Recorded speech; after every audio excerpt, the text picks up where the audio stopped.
You sir. सर्वांना नमस्कार. Specially thank you Shyam सरांना. ॲक्च्युली या 2 वर्षात मी एकही असे कार्यक्रम अटेंड नाही केले, कारण बोलणे हा माझा प्रांत नाही आहे. पण मी श्याम सरांना नाही म्हणू शकत नाही, कारण एम-पी-एस-सीची म्हणजे मी चूज केलं आहे एम-पी-एस-सी फक्त सरांमुळं. आणि सरांमुळे मी माझा जुना जॉब सोडून मुंबई सोडून पुण्यामध्ये आले. आणि ह्या म्हणजे प्रत्येक फेल्युअरमध्ये मी काहीही झालं, की प्रत्येक प्रत्येक वेळी मी सरांकडे जात होते. त्यामुळं मला ह्या कार्यक्रमाला येणंच भाग होतं. तर सरांनी खूप जोक केले त्याच्या आधी, तर तेवढं चांगलं मला बोलता येत नाही, थोडं समजून घ्या.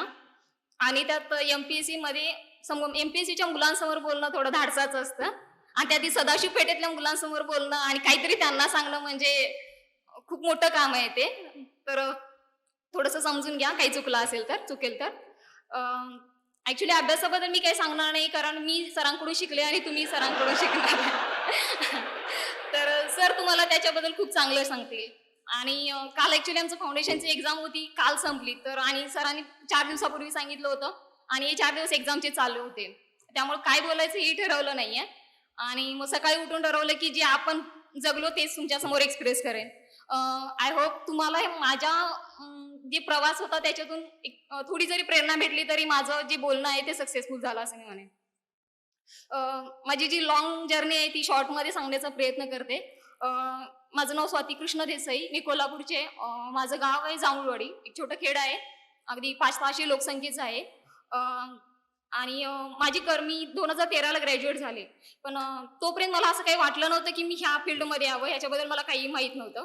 म्हणजे बरेच जण म्हणतात, की आमच्या स्कूलमध्ये कलेक्टर आले मग त्यांना बघून मला वाटलं. आमच्या स्कूलमध्ये तलाठी पण येत नव्हते. त्यामुळं मला असं कुणाला बघून वाटलं नव्हतं.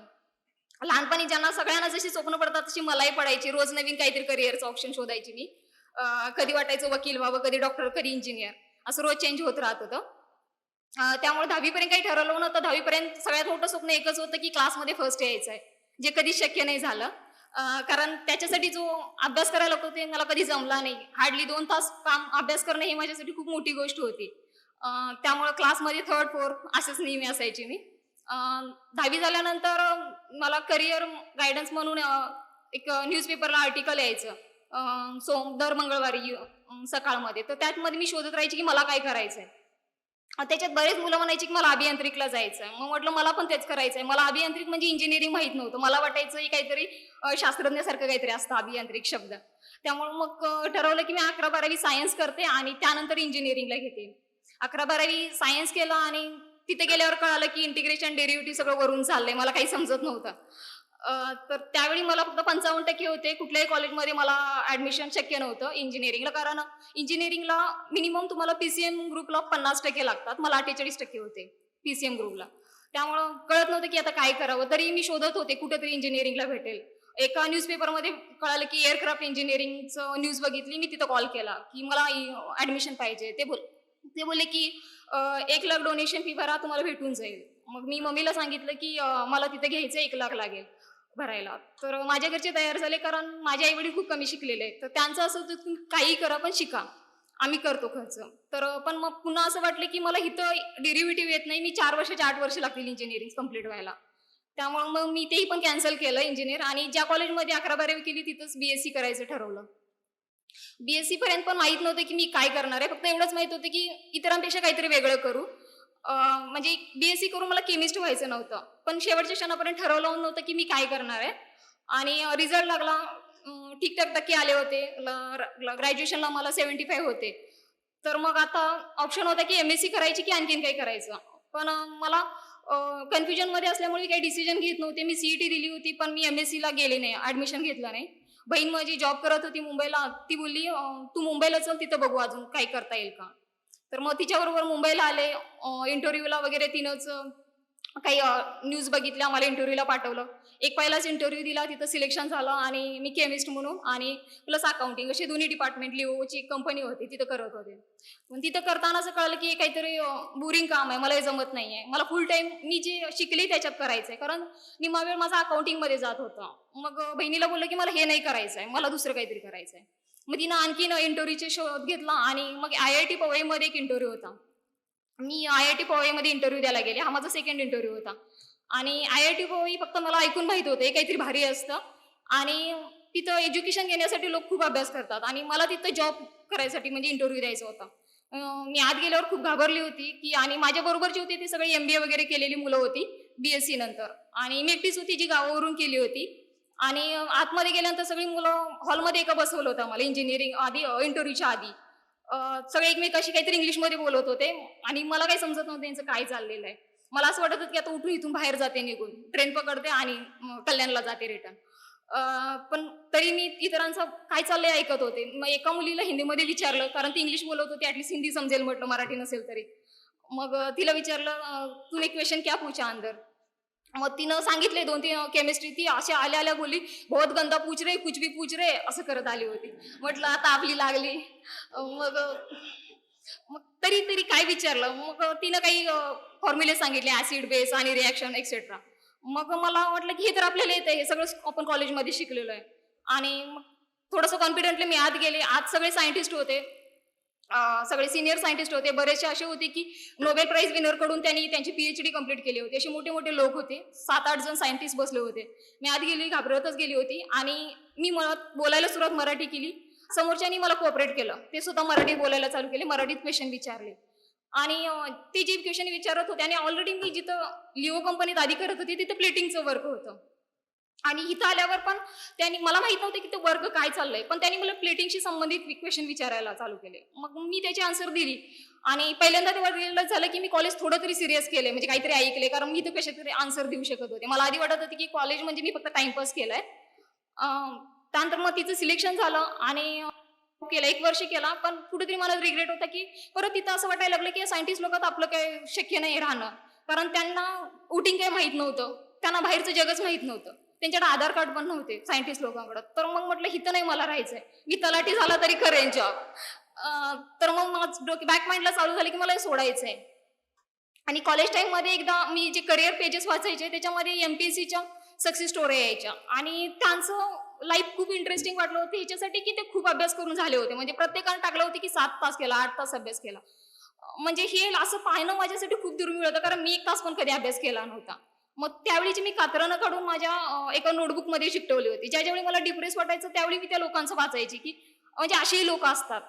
तर मग ते वाचल्यानं मग सतत मला वाटायचं की एकदा हे ट्राय केलं पाहिजे आपण. मग तिथल्या एका मुलानं सांगितलं, की लालबागला एका ठिकाणी असं काहीतरी मार्गदर्शन करतात दर गुरुवारी. मग मी तिथं 1-2 गुरुवारी गेले, संध्याकाळचं ऑफिस संपवून गेले होते. तिसऱ्या गुरुवारी तिथं मला श्याम सर भेटले. म्हणजे ॲक्चुअली तिथं मॅडम घ्यायच्या, पण त्यांचा काहीतरी प्रॉब्लेम होता म्हणून त्यांनी 2 आठवडे सरांना पाठवलं होतं, म्हणजे 2 गुरुवार. तर मग फर्स्ट टाईम ह्यांना भेटलं आणि सरांनी सांगितलं, की एम-पी-एस-सी 5 तास अभ्यास करूनही फोकस करून होऊ शकते. म्हणजे पहिल्यांदा मला कोणतरी सांगत होते, की 5 तासात होते. याच्या आधी सांगायचे, की 10 तास, 12 तास, 14 तास. मग म्हटलं इथे काहीतरी होप्स दिसतायत. मग मी सरांशी थोडा कॉन्टॅक्ट वाढवला आणि म्हटलं, "सर नक्की होतं का असं 5 तास?" तर हां, सर बोलले, "1 वर्ष जर फोकस करून 5 तास केला तर नक्की होतं." मग माझा विचार चालू झाला, की आता मला हे सोडायचं आहे आणि मग इकडचं जॉइन करायचं. मग घरी थोडं सांगितलं, की मला हे सोडायचं आहे आणि इथं आणि पण तिथलं मला माहीत नाही, की मी पास होईन की नाही. मी 5 तास पण करू शकेन की नाही. मला डाऊट होते माझ्यावर. पण बहिणींचा खूप सपोर्ट होता, की ते म्हणत होते, की "तुला लाईफमध्ये रिग्रेट नको राहायला, की मला हे करायचं होतं पण राहून गेलं. फेल झालं तर ठीक आहे, दुसरं आपण काहीतरी बघू. पण ट्राय कर नक्की." तर मग तरी डिसिजन घ्यायला मला वाटते 6-7 महिने मी घालवले होते. जानेवारीत सरांना भेटली होती. ऑक्टोबरमध्ये मी डिसिजन घेतला, की नाही मला हे करायचंय. परत मी सरांना कॉल करला आणि सरांना भेटून घेतलं, की "सर मला करायचं आहे आणि मी जॉब सोडायला तयार आहे. तर काय करता येईल?" मग सरांनी मला सांगितलं होतं, की "जर जॉब सोडणारच असेल तर मुंबईत राहण्यापेक्षा तू पुण्यात येऊन अभ्यास कर." तर मग मी सरांच्या एका ह्याच्यावरती मी जॉब सोडला होता. दुसऱ्या दिवशी रिझाइन दिलं आणि 8-10 दिवस घरी गेले आणि डायरेक्ट पुण्यात येऊन सरांना भेटले. सरांनी त्यांच्याच क्लासमध्ये मग मी ॲडमिशन घेतलं होतं आणि मग तिथून माझा प्रवास सुरू झाला. मी खूप सारा म्हणजे असं बघितलं नाही, की एम-पी-एस-सी कशी असते, काय किती स्पर्धा असते, काय नाही. मग सरांनी मला एक लिस्ट दिली होती. मी घेतली आणि चालू केली वाचायला. पहिलीच प्री होती एस-टी-आयची 2च महिन्यावर होती. सरांनी जेवढी बुक दिले होते तेवढे वाचले, प्री दिली. मार्क किती आलेत बघितलं नव्हतं आणि मला हेही माहीत नव्हतं, की कट ऑफ काय असतो आणि कितीला पास होतं. समोर कुठली प्री आहे, तर राज्यसेवेची प्री होती. राज्यसेवा चालू केली. राज्यसेवा झाली, त्याचं बघितलं नाही. समोर प्री होती एएसओची दिली. म्हणजे प्लॅन नव्हता काही. समोर जी एक्झाम येईल ती देत राहायची. आणि तिन्हीच्या प्री निघाल्या, तिन्हीच्या मेन्स दिल्या. म्हणजे एक झाली की एक मेन्स येत होती. मग तिन्हीच्या मेन्स दिल्या. मग आता पुढं काय? परत राज्यसेवा पुढच्या वर्षीची होती. पुढच्या वर्षीची प्री चालू केली. तिन्हीचे रिझल्ट आले. STI गेली होती, ASO गेली होती, राज्यसेवेचा इंटरव्ह्यूला क्वालिफाय झाली होती मी. मग परत आता म्हटलं इंटरव्ह्यूचा अभ्यास करू. इंटरव्ह्यू पण काही खूप माहीत नव्हता. 30 मार्क आले इंटरव्ह्यूला. त्याच्यातून परत बाहेर पडली. पुन्हा नवीन दुसऱ्या वर्षाची सायकल चालू झाली. पुन्हा सेम चालू झालं, की तिन्ही प्रकारचे प्री दिल्या, पुन्हा तिन्ही मेन्स दिल्या, राज्यसेवेचा इंटरव्ह्यू दिला. आणि हे सलग 3 वर्ष चाललं होतं माझं, की सक्सेस कुठंच नव्हतं, फोकस काहीच नव्हतं. म्हणजे जी समोर येईल ती देत होते आणि प्रत्येक प्री पास होते, मेन्सला अडकत होते, राज्यसेवेच्या इंटरव्ह्यूपर्यंत जात होते. थर्ड इयरला असं वाटलं, की ऑप्शन बी काहीतरी पाहिजे मला. कारण मी ठरवून आली होती, की मी ॲटलीस्ट 3 वर्ष बघेन, नाही झालं तर सोडून देईन. तर 2 वर्षानंतर तिसऱ्या वर्षी असं वाटलं, की नाही आता काहीतरी ठरवलं पाहिजे. प्री दोन्ही झाल्या होत्या, STI आणि राज्यसेवा. तर दोन्हीपैकी एकच फोकस करायचं म्हटलं आणि त्याच्यासाठी 8-10 दिवस वेळ घालवला. सरांना विचारलं, मी भावाला विचारलं, की कुठली फोकस करू? मग त्यावेळी असं ठरलं, की 1.5 महिन्यावर STI होती आणि राज्यसेवेला 3.5 महिने होते. मग मी STI फोकस केली आणि राज्यसेवेचा स्टॉप केला अभ्यास आणि तो 1.5 महिना जितकं शक्य होतं तेवढा अभ्यास केला. जी जुनी लायब्ररी होती, लायब्ररी सोडली, मित्रांपासून थोडं लांब राहिले. सगळंच डिटॅच झालं होतं आणि म्हणजे अगदी त्याच वेळी मी असं ठरवलं होतं, की मी मित्रांचे कॉल पण घेणार नाही. म्हणजे बाहेरचे IITतले मित्र होते किंवा कॉलेजचे. ज्या क्षणाला मला स्वतःला रिअलाईज होईल, की येस मी क्लिअर आहे. मला एक पोस्ट हातात आहे त्यावेळी मी घेईन. आणि ती 2 जूनला STIची एक्झाम होती आणि मी फोन कुणाचा रिसीव्ह करत नव्हते. आणि 2 जूनला जेव्हा मी एक्झाम देऊन बाहेर आले, तेव्हा मला इतका कॉन्फिडन्स होता, की माझी फिक्स आहे इथली पोस्ट STIची. त्यावेळी मी फोन चालू करून जेवढे माझे मिस कॉल आले होते, सगळ्यांना कॉल बॅक केले होते. आणि मग त्यानंतर परत 1-1.5 महिना राज्यसेवा उरला होता, तेवढा राज्यसेवा केला. पुढची परत ASU होती. ASUची पण प्री दिली, मेन्स दिली आणि मग 4थ्या वर्षी ते दोन्हीचे रिझल्ट आले माझे. मग त्यावेळी असं झालं, की आता मला टेन्शन नव्हतं. आता माझ्याकडे प्लॅन बी होता. कारण माझा पहिल्यापासूनचा प्लॅन बी होता तो STI होता, की काहीच नाही झालं तर आयुष्यात STI तरी होऊ. त्यामुळे मी STI प्लॅन बी ठेवला होता. ते दोन्ही माझ्या भेटल्या होत्या पोस्ट. मग मी राज्यसेवा फोकस केला आणि माझ्या आयुष्यातला सगळ्यात जास्त स्टडी म्हणजे जेवढा शक्य होईल तेवढा मी 4थ्या अटेम्प्टला केला होता राज्यसेवेच्या. त्यावेळी मला ASUचं जॉइनिंग आलं, पण ते मी जॉइनिंग पण घेतलं नव्हतं कारण मला राज्यसेवा करायची होती. आता नाही तर कधीच नाही असं वाटत होतं, की आता जर मी ASUचं जॉइन केलं तर ते अभ्यास करून मला शक्य होईल की नाही माहीत नाही आणि राज्यसेवा कायमची राहून जाईल. त्यामुळे मी थोडा हार्ड डिसिजन घेतला होता, की मी जॉइन नाही करणार आहे आणि मग त्यानंतर मी राज्यसेवा केलं. पण त्याच वर्षी आणि STIचं माझी दुसरी पोस्ट होती, पण ती केस पडल्यामुळे अडकली होती आणि राज्यसेवा दिली. इंटरव्ह्यू झाला त्याचा आणि इंटरव्ह्यूला माझे पोस्ट प्रेफरन्स असतात, ते थोडे चुकले होते. म्हणजे आपण प्रेफरन्स देतो त्याप्रमाणे आपल्याला मार्कानुसार पोस्ट मिळते. तर एक प्रेफरन्स राहिला होता आणि मला ह्यावेळी 4थ्या अटेम्प्टला खूप वाटत होते, की एक तरी पोस्ट भेटून जाईल राज्यसेवेतली आणि रिझल्ट लागला त्यावेळी मला कट ऑफपेक्षा जास्त मार्क होते. पण तरी मी रिझल्टच्या बाहेर होते कारण माझा पोस्ट प्रेफरन्स चुकला होता. आणि STIचं असं झालं होतं, की केस पडल्यामुळे ती 1.5 वर्ष अडकली होती. त्यावेळी म्हणजे अक्षरशः मी ब्लँक झाले होते. कारण हातात काहीच नव्हतं. ASO सोडली होती, STIची केस होती आणि राज्यसेवेतून मी बाहेर होते. अ, तर म्हणजे 4 वर्षात पहिल्यांदा असं वाटलं होतं, की काहीतरी संपतंय. मग त्यावेळी मला वाटतं 8-10 दिवस मी थोडी डिप्रेसमध्येच होते. पण भाऊ होता त्यानं खूप सांभाळलं मला आणि परत मग एक 10 दिवस होते प्रीचे, तेव्हा मग असं ठरवलं, की तो भाऊ मला सतत मोटिव्हेट करायचा, की 10 दिवस आहेत आणि तुला जे रडायचं आहे ना, ते नंतर रड 10 दिवसानंतर. तर मग मी 10 दिवस ना प्रीचे खूप फोकस करून दिले. 17 तारखेला एक्झाम दिली फेबची आणि पहिल्यांदा असं होतं, की मी घरी बिना बुकचे गेले होते. म्हटलं शेवटचा अटेम्प्ट आहे, पण 10 दिवस मी खूप एन्जॉय करणार आहे घरात आणि मी ठरवलं होतं, की हा माझा शेवटचा अटेम्प्ट असेल, मी परत नाही देणार. आणि ते 10 दिवस गेले मी आणि त्यानंतर एक 28 फेब्रुवारीला इथं आले रिटर्न पुण्यामध्ये आणि 1 तारखेला माझं ज्या 4 वर्षात चुका होत्या ना, त्या सगळ्या शोधून काढल्या मी.